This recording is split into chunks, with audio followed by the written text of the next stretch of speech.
অনাবাদি জমি আছে সেটা যাবে ছোট ভাই ভোলার ভাগে। দারুণ সিদ্ধান্ত ভাইয়া, আমি রাজি। বলো ভোলা, তুমি চুপ হয়ে গেলে কেন? তুমি কি রাজি নও? ঠিক আছে ভাইয়া, আপনারা যা বলবেন আমি তাই মেনে নেব। ভালো, ঠিক আছে। এবার ভাগ হবে বাবার লাগানো আম গাছটা। চলো আম গাছের সেখানে যাই।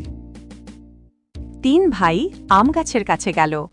গাছটিতে ছিল 2টি ডাল, আর 2 ডালেই অনেক আম ঝুলছিল, কিন্তু মাটির উপর থেকে দেখা যাচ্ছিল মাত্র একটি কাণ্ড। দেখো ভাই, এই হলো আম গাছ। এবার এরও ভাগ করে নেওয়া যাক। দেখো, এতে 2টি ডাল, মাঝখানেটা শিকড়। এই 2টি ডালের একটার মালিক আমি আর একটার মালিক লল্লন, আর শিকড় শুদ্ধ গোড়াটা হবে ভোলার। খুব ভালো ভাইয়া, এই সিদ্ধান্তে আমি একমত। আপনারা তো বড়